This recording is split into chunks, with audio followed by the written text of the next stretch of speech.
Fandom's log. Stardate Wednesday, the 22nd of March. We proudly present the Splash Page with Ewan Patterson and Sam Glover. Yes.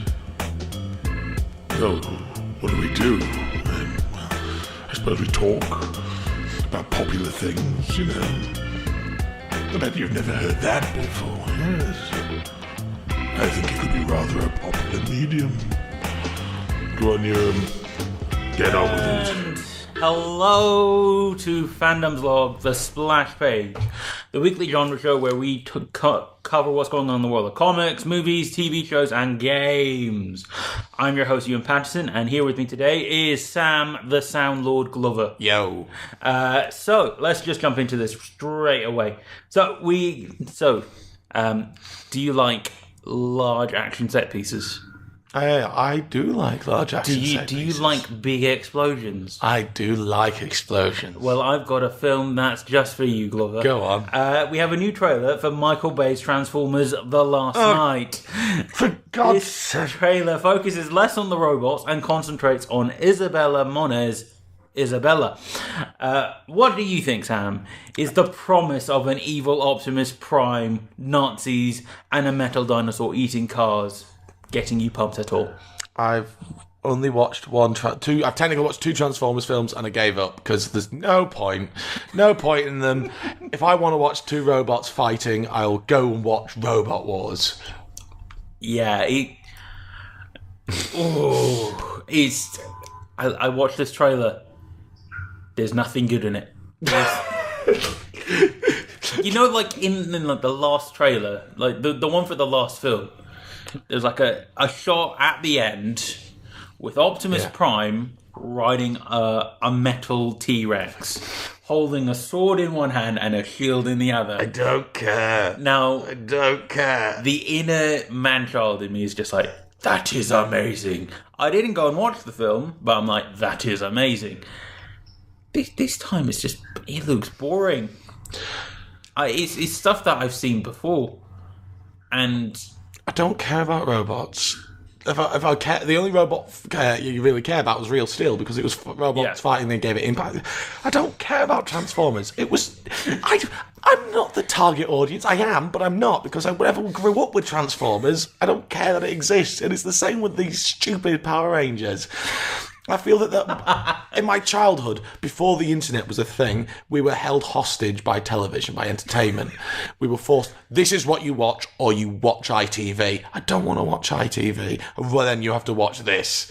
And it's like, and so we were stuck with these intellectual properties, and now we claim, oh, it's our childhood. No, it wasn't. It wasn't. Stop it. I don't care about that. oh, I'm loving it. I've unleashed Grumpy Glover. I love it. No, it looks like a dumb action movie, but not for all like the fun reasons. Yeah. You watch it and you feel yourself lose IQ points. Yeah. It's that kind of thing. So I think we've said all we can because I think move on. It doesn't. It's not worth. Otherwise, anything else. we'll just start going into a diatribe about how much we hate it. Yeah. So Marvel's Iron Fist currently sits at a Rotten Tomatoes score of 17%. Oh, it's gone up then, and is being savaged by the critics while audiences seem to enjoy it. Sam, you're our Marvel Netflix aficionado on the panel. Is this Marvel's first big misstep, or are people making something out of nothing? I understand the critics' point of view because I've watched a couple of episodes because I'm not as enthusiastic about getting to the end. Maybe it's because of the critics, but there's a lot of problems with this, and it's because all the others were justified street level superheroes. Daredevil, he's blind, but he tries to fight anyway. Justice, there's a nice theme there. You've got a black guy that can't be shot, and they made a really good point about that and an impact on how it's not about fighting, it's about improving the community. And you've got a woman who's got the world's most abusive relationship, and that's been dealt with. What's Iron Fist about? The Iron Fist about the 1% having the 1%'s problems. It's about a rich guy that then thought he lost everything, but instead of losing everything, he in fact gained a greater administration, and then he used this administration to try and save the world, but no one cares about him, but he doesn't like it. He's very vain, and he's got blonde hair, blue eyes, and he owns a big company, but he's not allowed to go into his company right now because of the superpowers he's got. It's really annoying, and it's the wrong point it's trying to make. Oh, who's that? It's Birmingham. Birmingham. I don't know anybody in Birmingham. But, yeah, the problem with Iron Fist is it doesn't know what it wants to be. There's a good story in Iron Fist that they're not telling us, which is Iron Fist had a plane that crashed, he had to survive, and then he was taken by monks and he was forced to train as a monk and become the greatest warrior known as the Iron Fist. That's an awesome story. But the thing starts after the story. And he's then in New York, and the first episode is like, hey there, this is my company. You look like a hobo. Get out. No, but I am the guy who owns this company. Get out. You're dead. Oh, I can prove it to you. Get out. Yeah, see, I've just invaded your home. See, I'm your friend. That's not the way you do it. You go, there's so many ways they could improve the story, and if I'm being honest, the best way to summarise it is, it's kind of what Arrow's doing, but I hate Arrow, so I'm not going to watch that, so why should I watch this? I can argue all day about why Arrow's good, but I think my problem with a lot of the Marvel Netflix stuff is I've not felt the need to go and watch it. Like, I watched Daredevil Season 1, I thought it was good, I liked it. I thought there was pacing issues all over that thing. I watched Jessica Jones, but there was like a big 8-month gap in between episodes at some point. Yeah. And I didn't think... I thought it was good, but it was 4 episodes too long for me. I've only just now I watched Daredevil Season 2, Episode 3 last night.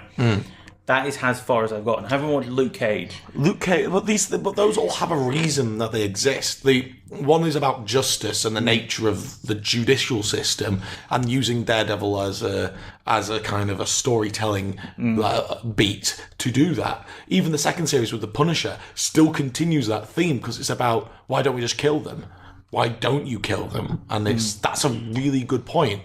Luke Cage is a story about how do we improve the community? How do you improve everything when all that people want to do is tear you down? That is a fantastic part. And then the other one, the reason why my other half loves Jessica Jones is because it's a story about how you can overcome oppression. And for a female point of view, that is a really powerful story. Yeah. What is Iron Fist? It's nothing. It looks like a lot of the same. Like, Iron Fist, like, I'm not that familiar with him, but he's a kung fu guy. Yeah. Imagine how much fun you can have with kung fu. And if you've got a defenders team, yeah, you need one person to be the funny person. You need one person to alleviate the tension. All of these guys look grumpy, and it's just nasty. They're trying to be realistic and gritty and completely different to the MCU movies, but they completely forget MCU can take it to really dark places. If you really think about it, Captain America is one of the most tragic characters ever, but he still has hope. He's gone through... Imagine what it's like to be Captain America for a moment. Everybody you care and love about is dead. Your best friend turned out that you thought was dead is actually alive and is actually a serial killer now. Essentially. Yeah. And the one person you loved dies slowly of dementia. Yeah. Damn. But look at Captain America as a character. He doesn't he lets it in, but he accepts it and moves on. These guys, I'm just like, yes, you've got problems. I feel sorry for you. but I can only take so much brooding. It'd be nice, yeah. Because Iron Fist has been a problem. They wanted to have a mystical character, but Iron Fist doesn't seem to have hit the mark on that as much, because it's just another form of kung fu. We've got Daredevil for that. Even Batman. Look at Batman. Batman is the most broody character ever, but in the comics, they've given him a family. He's got Dick Grayson as his surrogate stepson. He's got Damian Wayne as his actual son. But if we compare conventional media... Even then, Michael Keaton's Batman still smiles. he had. You see him have a social life. Yeah, I suppose. Christian Bale's Batman. He falls in love with both Talia al Ghul and Catwoman. There is development in that character. These guys, I'm looking at Daredevil. Daredevil from season 1, at the beginning of season 1, is ostensibly the same character at the end of season 1. And he seems to be the same person in season 2. I haven't finished watching it yet. The only one that I can see that has gone on an emotional journey so far is Jessica Jones. Yeah. Because at the beginning of that thing, she's just broken. Luke Cage is good, though. Luke Cage is another one that goes on an emotional journey, because he goes from this point of selfishness, of not selfishness rather more than I look after my own, I look after myself, to being forced into dealing with a bigger problem, and through that he's looking after everyone. I think out of everyone, Luke Cage is going to be the one that creates the Defenders, because of the way that was set up, But that's the problem. There is no character development. That is, as someone that enjoys storytelling. What we're going to find out, I reckon, what you'll see is at the end of Iron Fist. This is the last time we'll see Iron Fist. Maybe he'll be in the Defenders. He is in Defenders. That's already been shot. Yeah. But I mean, but there will be no more material going forward. It will be the money and resources that will go to making Iron Fist will be going to the Punisher. Punisher's already been made. Yeah, but I mean that's what that's. But that's again. I don't want a Punisher movie, a TV series, because he's so good. I've always felt the character. Other people will probably rip me apart, but I feel the characters will know. Like your example of Arrow. Yeah. To begin with. Arrow in season 1, he's just out to kill people. Yeah. Arrow by season 5, he has gone from, I'm going to be a better person, I'm going to be a hero. He's lost his money at certain points, so he has nothing left. He's lost his parents, he's lost all these different things, and he's actually gone on a character journey, and you can see how he's grown and developed over the last 5 seasons. But he still goes over he still has the same thing, which is irritates me a bit with Flash. I love the show, but I hate it because it has the guest villain. It has the guest villain problem. What they work with that is they make the guest villain work into the overarching story. Like, beginning with season 2, the villains that you saw for the first couple of weeks were people sent by Zoom to kill Barry. Yeah. So that added to the mystery. But it's still... That's my problem. It's like with Daredevil, I like that because it had a greater goal in mind. It was focused on story rather than repetition, which is the problem I have with them, and that's why I don't like this Iron Fist one, because it's leaning towards this is how Arrow would look if it didn't have the story. I'm like, oh god, no, stop it. See, the thing is, I've heard that you can skip the first 5 episodes of Iron Fist. Apparently so, yeah. And be completely fine. And I'm like... That means they've got 5 episodes worth of wasted material. That's 5 episodes of... That's 5 hours worth in a 12-hour series. Yeah. That is ridiculous. But I think that's we've reached a lot of what we can talk about on that one. Yeah, we've reached stalemate, so... So guess what, Sam? What? We're getting a Venom movie. The film is set to be released in October 5th of 2018. Not much is known about it, other than it's been on Sony's radar for a while. What do you think? Well, is it perfect timing, or is it kind of meh? I've heard that they're kind of detaching it from the Spider-Man verse as well, which I don't understand what the hell they're going to do with that. So my impression that they'll probably end up doing, Because he's got to be an anti-hero, isn't he? So it'll be like the Agent Venom stuff they're doing in the comics. Do you know that? Yeah. You can hear me, but it's just Venom. I'm not in the 90s anymore. I'm not in the 90s anymore. Venom was one of these characters created for extreme. Wow, yeah, it's like Spawn but better. Ooh, edgy. I'm like, stop. Yeah. Stop. If they can make something good about it, that's fine. But at the moment, just the title alone means nothing. I mean, the thing is, it's been in the ether for a while. Yeah, this is going back to about 2014, 2015. When they were doing the Amazing Spider-Man and the Sinister Six, they were setting up its own cinematic universe. They were going to have Sinister Six. They were going to have a Venom movie. I mean, and then they were going to do another Spider-Man film. But it's why? Just why? Like it's one of these things where we can complain about it all day, saying it's going to be terrible. We don't know. We don't know until you see something about it. You won't. It's all we know is Sony haven't got a very good record of making good superhero fiction. And no, Amazing Spider-Man 2 was all right. Was good. The first Spider-Man is kind of like a tentpole. Don't talk about the third one.